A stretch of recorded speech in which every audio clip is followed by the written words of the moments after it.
It's extremely disturbing, especially since I was at home sleeping when it all happened. Whoever it was though, they never came back. What it is, guys? It's your boy BlastphamousHD here at BHD Industries. I'm in high spirits because I know my spirits are about to be really low from watching this video more than likely. I'm not afraid to admit it. I get scared easily. With that being said, we're gonna watch extremely scary animated story times. Then we're gonna do that. Happened in January of 2020 when I was 18. Over winter break, I had signed up for DoorDash since a couple of my friends were also doing it. I didn't really need the money as I was in high school and still living with my parents, but it was more to just have something to do. And as a kid, a couple $100 a week was pretty nice. My first few nights went smoothly. I got the hang of it after the first 3 or 4 orders, and after that, it was all just the same sort of work cycle. During my second week, I started working more though, getting excited about making money for the first time and trying to make as much as I could. My friends were doing the same and had mentioned that on days with bad weather, you'd usually make even more. So on the one night when snow started coming down, I chose to hit the road and do some deliveries. For the first hour, I was FaceTiming one of my friends as we were both driving around, but he stopped and went home around 8. It was Saturday, so I could stay out as late as I wanted, but by 10, I was getting a little bored. I took up one more order. I got the bag and drove to the neighborhood it was in. This was just some regular street with very average houses. By now, the snow had covered up everything though, which made it both hard to drive and hard to see the numbers on the houses. I slowly made my way down the street until finally finding the right address. It was a 2-story, typical-looking suburban home that still had Christmas lights hanging on the trees outside. I parked and put my hazards on, then got out. I double-checked that the bag had everything as I walked up the driveway, but as I approached the porch, I saw that the front door was open. Oh, hell no. Not all the way, but enough to be strange considering it was snowing and cold. I figured it was so I could leave the bag inside the house rather than out in the snow. So when I got up to the door, I pushed it a little bit more open and slid the bag inside the house. But just as I pulled my phone out to take a picture for confirmation, I heard a woman's voice yell from across the house. She asked if I was the delivery person dropping off her order. Yep. It sounded like a young woman, maybe even early 20s. I mean, yeah. Yeah, I put it right here in your doorway, Yeah, I girl. said, not expecting the conversation. The woman responded right away, saying I could push the door open and bring the bag to her. I knew it was strange to be asking me to go inside their house, but I pushed the door open just to see where they were. Come out to Past the the door and I'll bring entrance, it in. there was a long hallway that led to what I think was the kitchen, and on the wall, I could see the clear shadow of the woman who was presumably standing right around the corner. She's not naked. It's not sexy. Where do you Run. want me to bring it? Run. There was a long moment before the woman responded. Only ugly women do this. She leaned half of her body around the corner and showed herself at the end of the hallway, telling me to just bring it over to her and gesturing with her hands for me to come in. But as she went back around the corner and out of sight, I realized that the shadow outline on the wall hadn't moved with her. It was someone else's shadow standing somewhere by her around the corner. I stood there for a second as I felt blood rush through my body.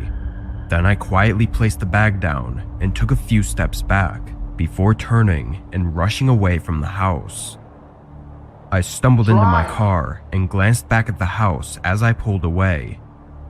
In the front window, the figure of a large man approached and watched as I left. I stopped at a nearby gas station to catch my breath and rethink everything that happened. It was pretty clear by how everything played out that this was some kind of setup, but I also knew the police would have nothing but my word to go off of. He was gonna do Diddy things. I did end up reporting Diddy it, things! but when they went to the house to ask the woman about what happened, she denied that anyone else was there and denied the officers access to search the home for anyone else. So, like I said, the police were unable to do anything at the time.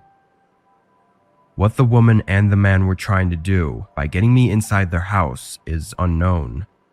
And I can only imagine that I wouldn't be here right now if I had gone inside without thinking twice. Okay, you got quiet. Last year, my roommate moved out of the house we had been renting together for the past 4 years. By then, both of us had gotten better jobs and were getting paid more, and the house we had wasn't the best. So it was only a matter of time before one of us moved out to get their own place. After he moved though, I was able to use more of the space in the house and actually just decided to stay there for another year or two. This happened during this time in early December. Our area was going through a week of some pretty bad snowstorms, and the office I worked at allowed us to work from home for a few days if we wanted to. Obviously, I chose to take the offer. I used my old roommate's bedroom as an office and worked throughout the day, but at one point while I was working, there was a knock at the front door. I left the room and checked who it was. There was a man on the porch in a heavy winter jacket. He didn't seem to be a worker or delivery person of any kind, just some regular guy. I opened the door, getting hit by a rush of snow and wind. "How can I help you?" The man smiled and apologized for interrupting my day, then explained his situation. He said his car got stuck in the snow right on the side of the road next to my house, and he didn't have a phone on him, so he asked if he could borrow mine. Obviously skeptical, I told him to give me a minute, then I closed the door and went to the other side of the house. I looked out the window at the road he was supposedly stuck on. There was a small SUV that looked like it had actually slid into the curb and gotten stuck in the snowbank. Now that I was pretty sure he wasn't lying, I grabbed a jacket and put on some shoes, then went back to the front door. I was still a bit skeptical, but I stood on the porch with him as he used my phone to call his brother, just so that if he did try to run with my phone or anything, I could chase after him or prevent him from leaving. After a quick call though, the man handed my phone back and thanked me, then walked away. I went inside and checked the window, seeing the man getting in his car. Thinking everything was settled now, I went back to the office and started working again. Around 7, I felt like I'd done enough for the day and took the rest of the night off. It was then that I remembered about the man and his car and went to check on it, but I was surprised to see that the car was still there, and I could see the man moving around inside. It had been almost 3 hours by then, which made me wonder how he was still there. Maybe he was waiting for his brother to get off of work and pick him up. I didn't know, but I went to the kitchen and made some dinner, then sat on the couch to watch TV. I stayed up until about 9:30, then went upstairs to shower and get ready for bed. I turned the water on and got in the shower, but a few minutes in, there was an abrupt and sudden banging on the front door. It was loud and harsh, completely jump-scaring me and putting me in a fear-induced frozen state for a moment. The banging was so loud, it was shaking the walls, and even across the entire house, I could hear that it was coming from the front door. They were hitting it non-stop, and I could even hear them aggressively shaking the door handle. It was such a sudden burst of chaos that it was hard for me to know what to do. I turned off the shower and quickly got dressed, but as I left my room and walked down the upstairs hallway, everything stopped. It was just silent, no more sounds at all. I stopped in place, hearing only the wind from outside and feeling the eeriness set in, before I slowly walked downstairs and up to the front door. Nobody was there anymore. I quickly ran to the window, seeing that the car was still there, but the man was not inside of it. Not knowing what to make of any of it, I called the police. When they came, they noticed multiple sets of shoe prints in the snow, but they were covered up by the storm soon after. They took the license plate of the car though and found a picture of the owner, and from what I could tell, it was the same guy that I'd helped on my porch. In the following days, they waited for him to turn up, but as far as I know, he never did. It's really disturbing to think about what could have happened that night right outside my door. Was it that same man desperately trying to get in for some reason, or someone else with a more malicious intent? It seems most think that it was the man running from someone and trying to get help, but what happened afterwards is still up for debate. You don't help yourself, bro. I don't know you Nothing like is that. really known about that night. Shit. Where the man is now and what he was running from are just a few questions on a Come long on my crib list knocking like that the will police, bro. You probably gonna never get be answered. stabbed. I don't do it. Nope. Ask Tyrone. I'm Tyrone. I'm here to ask him what happened. He'll tell you. Probably not. He gonna lie. You know what I mean? It was January, and I was renting out a winter cabin that was by an ice fishing lake. It was a very small, bare-bones cabin with only the essentials and was only there for people like me who liked going out to the lake for fishing or ice fishing. I'd usually bring a friend along with me, but sometimes I went by myself and never had any issues with it. I had planned out 3 days there, with no other real plans in mind except sitting out by the lake and fishing. On the first day when I got there, I set up my things in the cabin and made myself at home, brewing some hot coffee and relaxing by the fireplace for most of the afternoon. This cabin was only a single room, so the bed, fireplace, and everything else was all in one area. Anyway, I fell asleep early and woke up at 7 a.m. to go out to the lake. It was about a 10-minute walk from the cabin, down a short forested path that was entirely covered in snow. Once I reached the lake, I found a good spot and got my things situated, drilled into the ice, and started fishing. I find it to be really stress-releasing to just sit there and fish, though I do know a lot of people find it to be boring. I stayed on the lake for several hours, probably 3 or 4, then packed my things as the snow was starting to pick up and the wind was getting heavier. I walked off the lake and back onto the path, but immediately noticed a set of footprints in the snow going alongside mine from earlier. They went right up to the edge of the lake I was at, then turned around and went back down the path toward the cabin. Feeling a little uneasy that someone was out here and had been right behind me, maybe watching me, I chose to follow the prints and see where they led. They mostly went along with the path, going right back to the cabin, but instead of going up to the cabin, they veered off into the woods. As far as I could see, they continued in a straight line, going through the trees. Even more confused and slightly nervous, I went back inside the cabin and warmed up by the fireplace. There was nothing else out here for miles from what I was aware of, so anyone being out here was just odd, especially in the winter. I made food and stayed in the cabin for the rest of the night, keeping the fireplace running and mostly just reading. But about an hour after sunset, I heard movement outside. A very light crunching in the snow, but in the recognizable pattern of someone walking. I moved over to the window and looked, instantly seeing a figure out by the trees, walking toward the path.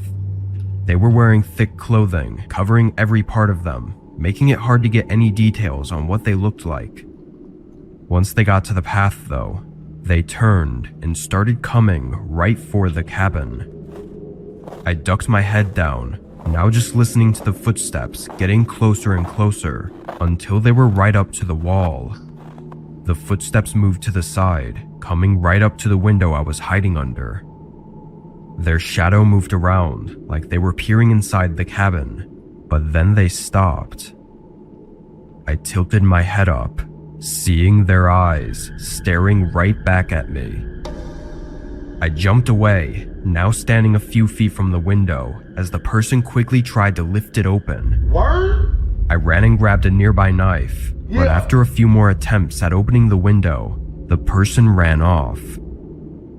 I watched their figure disappear into the snowy woods, going in the same direction I'd seen them come from. Motherfucker. After that, I packed up and ran for my car, leaving the area only a few minutes later. I don't know who they were or what they wanted, but they knew I was staying there after seeing me at the lake, and willingly came back in the middle of the night to try and break in through the window, so they definitely had something horrible in mind. Luckily, I got out unharmed, but I have a feeling that that night was close to being my last. Probably would've took your butt cheeks. Terrible.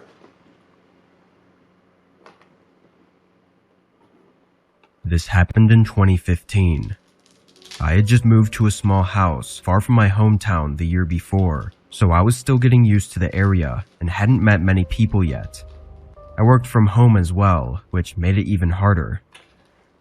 Anyway, for Christmas, I had no plans at all. My family was too far, and I didn't have enough vacation time to go out and see them, so this was actually going to be my first Christmas alone. On Christmas Eve, I stayed up working, figuring I'd just get ahead on some things so I didn't have to worry about doing anything on Christmas Day. I was working in the living room, listening to music as well, when through it, I heard something coming from outside.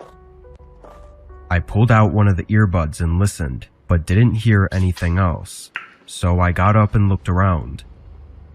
With my earbuds in, it was hard to know what direction it came from, but I was pretty sure it was outside the house, not inside. I looked out the back window, not seeing anything, then moved to the front window and again saw nothing. But then I looked out the front door. On the porch were a set of shoe prints in the snow. They led right up to my doorstep and then back out to the driveway. There was no mail dropped off or anything at all on the porch, just the shoe prints. It was really strange and made me feel a little anxious, not knowing why anyone would be walking up to my doorstep at 11 p.m. on Christmas Eve. I made sure the door was locked and went back to work, then got in bed soon after.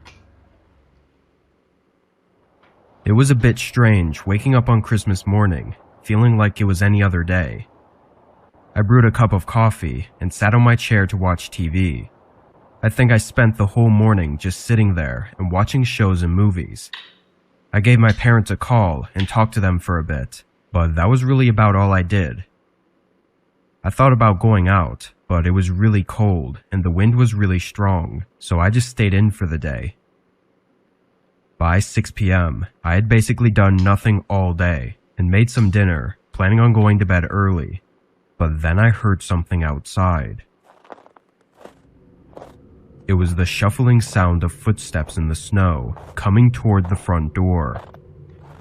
I stayed quiet, knowing nobody should be here. After a few seconds, the footsteps sounded again, walking away from the house. I went up and checked, seeing almost an identical scene to what I saw the previous night. After that, I forced myself to stay up later.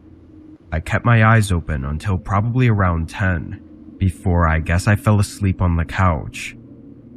I remember getting really tired and trying to stay up, but I didn't plan on falling asleep out there. When I woke up, the TV was still on and flashing light throughout the dark room. I sat up and paused it, then got up to go to my bedroom. As I walked down the hallway though, my eyes instantly locked on my bedroom door. It was open, but I knew I always kept it closed. I walked over and pushed it open wider, then flicked on the light. Wet shoe prints were scattered around the floor, going to and from the window. In a complete state of shock, I spun around and turned on the hallway light, now seeing more shoe prints going down toward the living room. I followed them, but they stopped right outside the living room, looking like they turned and went back right after seeing me on the couch. The shoe prints were nowhere else in the house. Police did what they could, but if I'm being honest, they weren't of much help. The current theory is that the man had come by the previous 2 nights to see if I was home.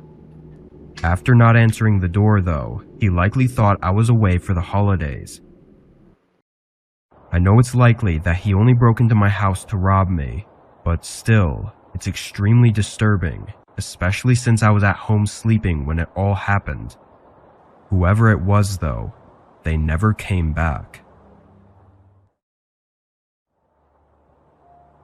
Last December, I traveled across the country to meet my parents and siblings for Christmas. My parents had a decent-sized house, so we would usually just all stay there and sleep on the couch or in the spare bedrooms. That being said, I didn't rent any hotels, even for the drive. It was 10 hours long, but I just didn't see a need in stopping halfway there and wasting a whole night. True. I left early on the 23rd, planning it out to get to the house around dinner time. As I started the drive, snow was lightly coming down. Nothing crazy, but enough to cause a bit of traffic. My snow can be good. This went on for a few hours, until it suddenly started pouring down. It happened over just 30 minutes, going from a very light downfall to an extremely heavy storm. Along with the winds, it was nearly impossible to see anything in front of me. Most other cars started to pull off to the side of the road, but I really wanted to keep going. I drove in these horrible conditions for the better part of an hour, having a few close calls before deciding enough was enough. I pulled into a motel and sat in the parking lot, waiting for the snow to clear up. There were a lot of other cars in the parking lot, but I think most were probably trying to wait it out like I was. But as the sun started to set, there was no chance of that happening anytime soon. I reluctantly went in and got a room. I went to my room and lay down on the bed. It was around 8 o'clock at this point, and I'd figured I'd just sleep now and see if it was clear in a few hours. I set an alarm on my phone for 11, then passed out. But when I woke up, I immediately knew something was wrong. I turned and looked at my phone, seeing it was just before 2 a.m. My alarm didn't go off. I quickly got out of bed and ran up to the window. The parking lot was almost empty now, but it was still snowing pretty bad.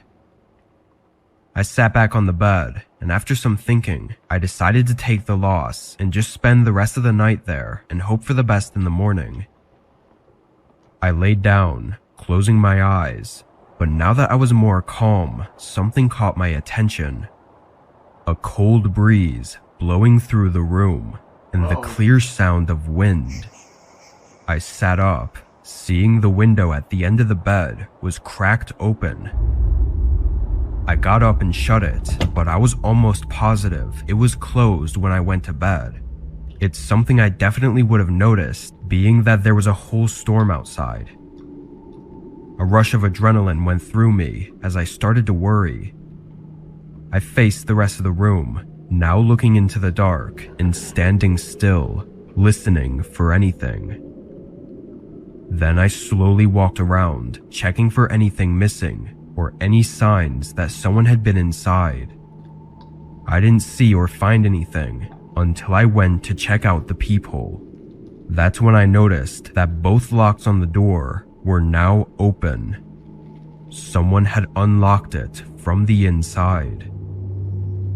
Blood rushed from my face as I locked the door and backed away, thinking through every possible horrifying scenario that I could be caught in right now. I started putting my things back into my bag and getting ready to leave, but then there was a sudden shake of the door handle. I stared at it with wide eyes, seeing the handle move back and forth like they were trying to force it open. Then it went silent. I waited for a long couple minutes So come around to the before window. I slowly and quietly crept toward the door to check if it was safe to make a run for my car. I looked out the peephole, seeing a man leaning against the door like he was listening. I was frozen, but he must have heard something because only a few seconds later he rushed away from the door. I spent no time waiting, leaving the room soon after and getting in my car, pulling out and leaving the motel. I got lucky as nobody else was on the roads and they seemed to have just been plowed. I drove through the storm until I got to my parents' house, taking much longer than it should have. What that man was trying to do, I can't even begin to think of. They had obviously been in the room while I was sleeping and unlocked the door, but what they wanted and why they had to come back to my room, I just don't know. But if I hadn't woken up when I did and stayed asleep for just a minute longer, I might have never made it to my parents' house. Some of my best life lessons have been from all of my many near-death experiences. Half of them from dating. I hope you guys enjoyed the video. Make sure to comment, like, and/or subscribe. Twisms.